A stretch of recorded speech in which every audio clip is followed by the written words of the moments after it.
Welcome back to the Bark and Bite, everybody. My name is Brandon Baker of Black Dog Barbecue, and today I'm teaming back up with Charborough Grills to show you how to make Smashburgers with a holiday theme. Let's check it out. By now, most people are familiar with Smashburgers, and for those who are not, they really became popular, I want to say, right before COVID, so around that 2019 period. And, honestly, this is the only way that I make burgers anymore. I absolutely love Smashburgers, especially in comparison to more of your traditional burger. And the reason being is your traditional burger is going to be thicker, but it's not necessarily going to get that nice crisp exterior to it. Whereas with Smashburgers, you're using significantly less beef. Most of the patties you want are going to be somewhere between about a quarter pound or even less sometimes. And so what that does is once you press it down, it's going to make a nice crispy exterior to that beef, so you get that great beef flavor. You get the fat from it as well, but you also get a nice crispy outside. It makes for a great bite, which I love, but there are a few factors to consider to make sure you get the best out of your beef to make the best Smashburgers. The first of those factors being you want to make sure you're choosing the right beef. Now, when you're making Smashburgers, it is a little bit different than when you're making traditional burgers, when you're looking at beef, when you're at the grocery store, because what you're looking for is beef that's 80-20, meaning 80% meat and 20% fat. That fat not only delivers flavor, but it's going to help that beef stick together when you're pressing it down so that it keeps its shape without breaking apart. So for instance, if you're someone who tends to pick beef that's on the leaner side, so think like a 90-10 mix or a 93-7 mix, you really need to scale that back and go for an 80-20 mix when you're making Smashburgers to give you better results. And the last two factors to consider to make sure that you get the most out of those Smashburgers relate to its time on the grill. So number one, you want to make sure that that grill is hot enough. You don't want to be cooking these Smashburgers at a medium or medium-low temperature. You want a hot grill, right? So, or griddle, excuse me, is typically how I will do that. And really you want that to be anywhere from about 500 degrees and above is ideal. You can do it lower, maybe about 400 degrees, which I've done in the past, but you're gonna get the best results when you have a hotter surface temperature with your griddle. Now, the last thing to pay attention to is to make sure that you don't flip the beef too early. You wanna make sure that it has enough time so it can get a nice char on the bottom side of it, or else you're missing out on one of the best parts of making Smashburgers, right? So make sure that you give it enough time. Check if you need to using a spatula to see if it's got a nice crisp exterior on the bottom. And then once it has, you can give it a flip. Now, if you keep those factors in mind, you're gonna be well on your way to making some excellent Smashburgers that both you and then whoever else you may be making those for are all gonna love. Now that I've walked you through those steps, I'm gonna show you how I prepare my beef to make those Smashburgers, as well as I'm gonna show you how to make a cranberry aioli for a festive finish to those burgers. So today for my Smashburgers, I'm gonna be using Schweid & Sons pre-made Smashburger patties. And what this is ground beef that's made of both brisket and chuck roast. It's one of those things that it's just easy to do and it's more convenient, so I've been tending to go this route lately instead of just getting the traditional ground beef from the store. Not to say that there's anything wrong with doing that. I've done it a ton of times before, but it does take an extra step and a little bit more work. It's not a lot, but this is just simpler. Today I'm going to be seasoning these with just a traditional steakhouse seasoning. Honestly, you can go salt and pepper. It's perfectly fine. My only suggestion is that when you're seasoning the ground beef for Smashburgers, that you're not using a sugary rub. That is going to burn on the grill because, again, you're trying to cook at higher temperatures. So now I'm just going to take off the packaging and go ahead and season these up.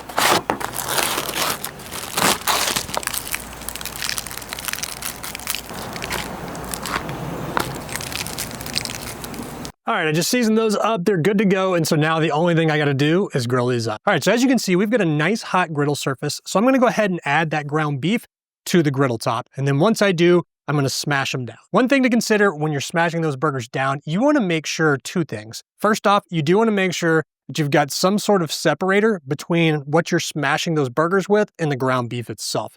I like to use parchment paper most of the time, but if you don't have that and you wanna go more of an organic route, you can also use thinly sliced onions as well. They do a really nice job. The second thing you wanna consider is what you're smashing those burgers with. You don't wanna use just any spatula that's flimsy for this. You wanna use something that's got a little bit of weight to it.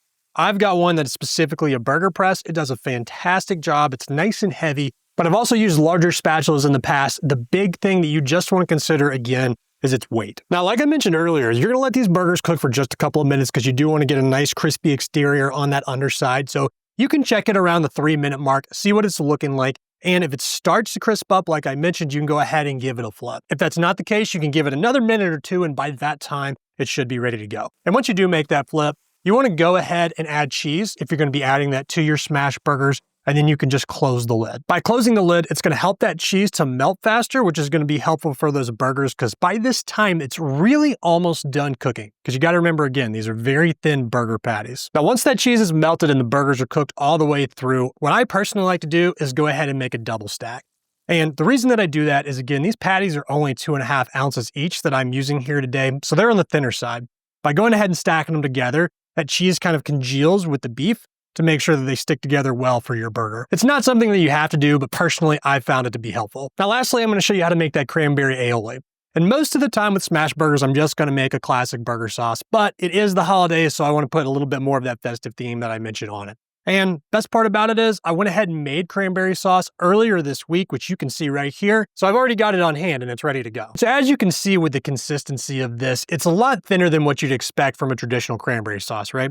So when I made this, I did much like anybody else would do if you're making a homemade cranberry sauce, and I went ahead and made that in a skillet. But I took a next step and I went ahead and threw this in the blender just so that it could have that smoother consistency, which is going to be better for your burgers. Now, when I made this cranberry sauce, I really did stay pretty traditional with it, but I added a couple flavor enhancements in there. I added a 1/4 cup of bourbon, as well as some orange juice to go with some brown sugar to give this cranberry sauce plenty of flavor. So what I'm gonna do now, just to make sure that this cranberry sauce isn't too sweet, is I'm gonna mix it in a bowl with a little bit of mayonnaise and then just a little bit of lemon juice as well, just to brighten it up a little bit.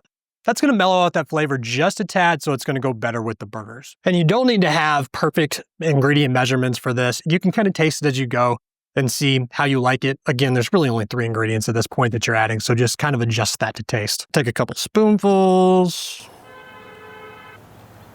Try not to make too big of a mess like me. Add some mayonnaise too.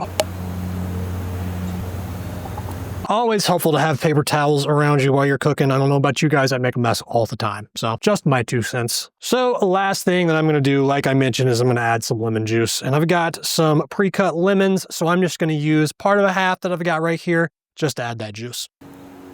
Doesn't need to be a whole half. It doesn't have to be a crazy amount at all. You just wanna help brighten those other flavors, like I mentioned, which is what a lemon does because it's acidic. Just gonna mix that up. Give it a taste. It's gonna be really good. It's got that tartness from the cranberries, but like I mentioned, that mayonnaise does help to really mellow it out, so it's not too overpowering. The last thing to do is build up your burgers. And really, you can do this with a number of different toppings. Me, I went a little bit fancy today. I got the brioche buns. Typically, I don't. I'll go with the cheapest thing I find in the store, but here we are today. And like I mentioned, I'm using that cranberry aioli, as well as some lettuce and tomatoes. Those are the toppings I always use. And I also use some of this pre-made bacon jam, just again for the convenience factor there. You could certainly make it from scratch, but if I've got a good product that's pre-made, it just helps save that time. This is a spicier version too, so it's gonna add a little bit of heat to go with that sweet from that cranberry aioli. Now, quick sidebar here, I forgot to mention that I cooked up these Smashburgers today using my Charbroil Pro Series 3-burner gas grill. And if you follow the channel, you know this is a grill that I use all the time. Reason being is, yes, you can use it as a gas grill as it's traditionally used, but today, as you could see, I was using the griddle insert that you can get with it as well, which makes it super versatile and it's perfect for Smashburgers. The other thing that you can do if you wanted to is there's a charcoal insert. So if you wanted to cook over charcoal to get that flavor, maybe it's a steak, maybe it's wings, you could do that too. But with that being said, these burgers are now done, so the only thing left to do is give it a try. Telling you guys, I wish you could try it. These are delicious. Probably has a different flavor profile than what you're used to for a Smashburger sauce, but again, that's not a bad thing, right? And that mayonnaise and the cranberry aioli did just enough to really mellow out that flavor, like I mentioned earlier, to where it really pairs really nicely with this. It's like any other sweet sauce you might throw on a burger if that's something that you're into. Take another bite. So good. And with that, we've wrapped up today's video. As always, make sure to give this video a like if you enjoyed it, and make sure to subscribe so you can follow along with more barbecue and grilling content that I've got coming down the pipeline. And until next time, happy grilling.